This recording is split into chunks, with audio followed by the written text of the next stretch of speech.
आज हम group D के 18 सितंबर के शिफ्ट फर्स्ट के क्वेश्चन का एनालिसिस करेंगे, जिसमें आपके कुछ साइंस के क्वेश्चन पूछे गए हैं।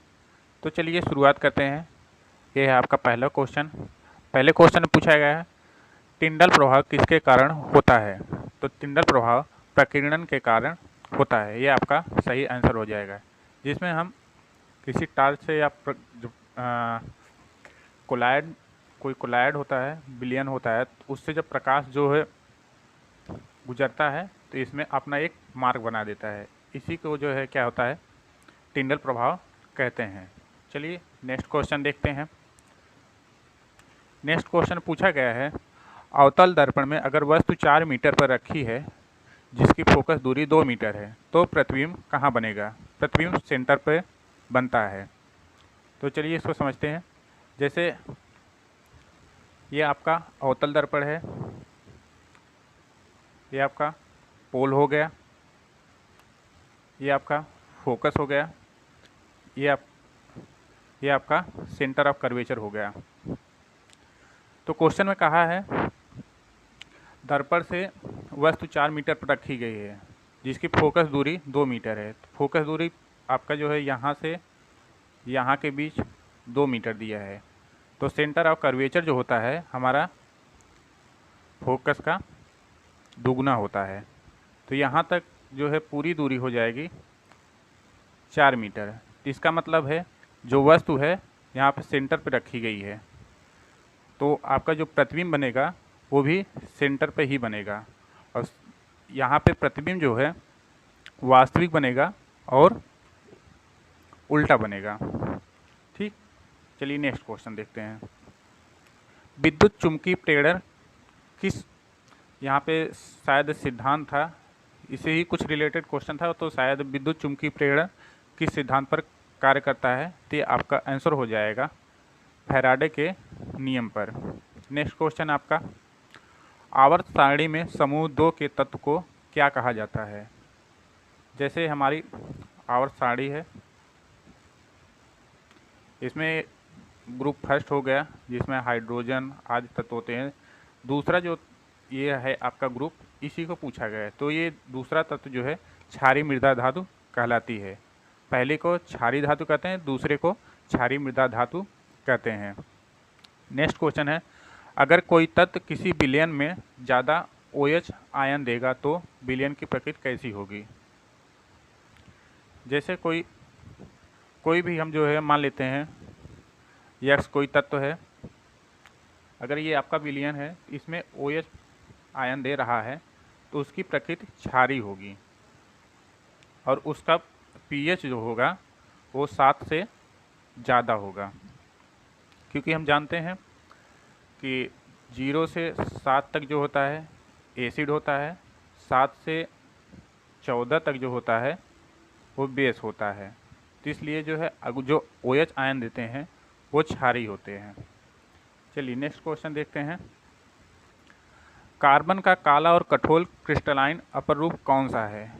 आई थिंक इसमें शायद एक ऑप्शन जो है डायमंड दिया था, दूसरा कोक दिया था, 2 ऑप्शन और कोई दिए गए थे। तो इसमें ऑप्शन के अकॉर्डिंग तो ये 2 जो ऑप्शन पता चला इसमें कोक ही होगा, क्योंकि डायमंड कठोर तो है, क्रिस्टलाइन भी है, लेकिन ये काला नहीं है। तो कोक काला भी है, कठोर भी है। आई थिंक अब जो दूसरा ऑप्शन और रहा होगा उसके अनुसार हो सकता है। इसमें जो 2 पता चला है उसके अनुसार कोक होगा। नेक्स्ट क्वेश्चन है एल्केन क्या होते हैं।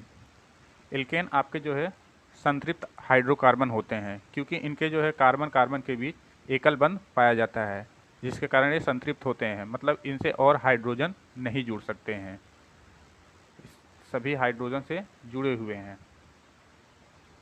चलिए नेक्स्ट क्वेश्चन देखते हैं। कार्बन लंबी श्रृंखला क्यों बनाता है। कार्बन लंबी श्रृंखला इसलिए बनाता है क्योंकि इसके अंतिम कक्षा में 4 इलेक्ट्रॉन होते हैं। जैसे ये कार्बन है, कार्बन के जो है इलेक्ट्रॉनिक विन्यास 2 4, ये अंतिम कक्षा में 4 इलेक्ट्रॉन होने के कारण इसको ये ना तो जो है 4 इलेक्ट्रॉन ले पाएगा, ना ही 4 इलेक्ट्रॉन दे पाएगा।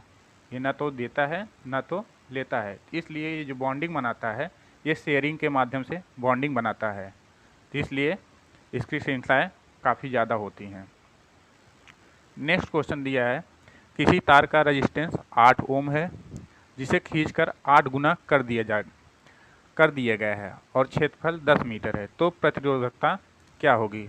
हम जानते हैं कि R बराबर रो और L अपान A, ये हमारा फार्मूला होता है जिसमें आपका जो है प्रतिरोधकता का रो का मान पूछा है। तो हम इस पर चलिए वैल्यू रखते हैं। तो रेजिस्टेंस 8 दिया है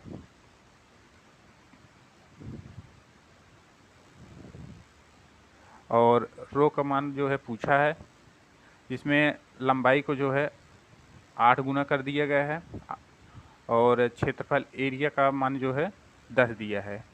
8 से 8 कट गया तो रो के वैल्यू 10 आ गई, 10 ओम मीटर, क्योंकि जो है प्रतिरोधकता का मात्रक ओम मीटर होता है। चलिए नेक्स्ट क्वेश्चन देते हैं। किसी परिपथ का वोल्टेज 220 वोल्ट है और उसमें 5 एम्पीयर की धारा प्रवाहित हो रही है, तो शक्ति क्या होगी। शक्ति का फार्मूला जो होता है P बराबर V इंटू आई। V इसमें जो है 220 वोल्ट दिया है और I 5 एम्पीयर, तो आपका P का मान हो जाएगा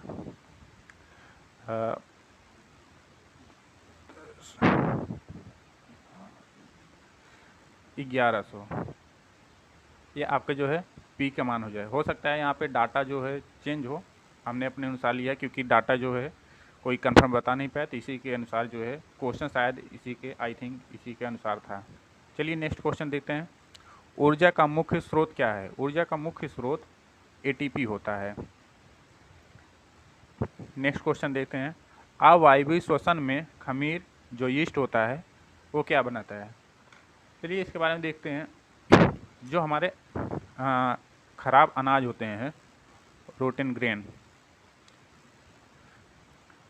इनमें क्या होता है, किण्वन की प्रक्रिया होती है जिसमें आपका जो है ऑक्सीजन की अनुपस्थिति, क्योंकि अवायवीय श्वसन पूछा है, अवायवीय श्वसन ऑक्सीजन की अनुपस्थिति होती है।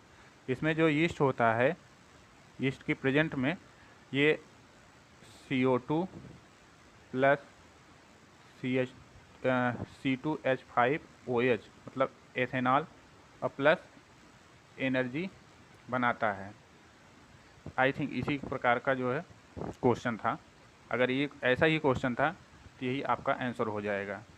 खमीर क्या बनाता है, इसमें कार्बन डाइऑक्साइड बनाता है, एथेनॉल बनाता है प्लस एनर्जी। जो भी आंसर आपका ऑप्शन रहा होगा उसी के अनुसार आप आंसर कर सकते हैं। नेक्स्ट क्वेश्चन है, एड्स मुख्यतः किन कारणों से फैलता है। देखिए एड्स के फैलने के कई कारण होते हैं, जैसे आपका जो है जो ब्लड डोनेशन होता है, ब्लड डोनेशन से भी फैलता है, और जो है और कई सारे कारण हो सकते हैं। इसमें आपका जो है जो ऑप्शन रहा होगा ऑप्शन के अनुसार जो है आंसर होगा। नेक्स्ट पूछा है, हाइपरटेंशन का मुख्य कारण क्या है। हाइपरटेंशन के बहुत सारे कारण हो सकते हैं। आप स्ट्रेस लेते हैं तो भी हाइपरटेंशन है, आप बहुत सारे कारण हो सकते हैं, तो उसमें कारण जो है आपका ऑप्शन के अनुसार होगा। नेक्स्ट पूछा है, वॉशिंग सोडा का प्रयोग कहाँ किया जाता है। वॉशिंग सोडा मतलब जो सोडियम कार्बोनेट होता है, सोडियम कार्बोनेट जिसको हम वॉशिंग सोडा के नाम से जानते हैं, इसका प्रयोग रंजक में भी होता है, साबुन उद्योग में भी होता है, कपड़ा धोने में होता है, बहुत सारे इसके हैं। आपके ऑप्शन के अनुसार जो है ये आंसर होगा। जो भी ऑप्शन रहा होगा, ये दोनों में से था तो ये दोनों ही है, और बाकी और जो भी ऑप्शन रहा होगा।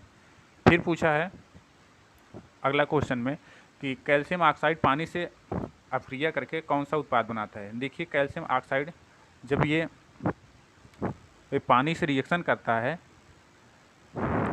तो ये जो होता है लाइम वाटर बनाता है, जिसका कलर दूधिया होता है, दूधिया, ये आपका बनाता है, जिसे हम कैल्शियम हाइड्रोक्साइड कहते हैं। इसका जो है रासायनिक नाम होता है कैल्शियम हाइड्रोक्साइड। नेक्स्ट आपका शायद ये रिएक्शन से संबंधित कुछ था, ऐसे ही। अब इसमें कोई बता कुछ नहीं पाया है, तो आई थिंक कि ये रिएक्शन में पूछा था इसमें क्या बनेगा, तो ये आपका जो है, ये आपका रिएक्शन जो है यहाँ पे ये बनेगा। अब इसमें देख लीजिएगा। Thank you.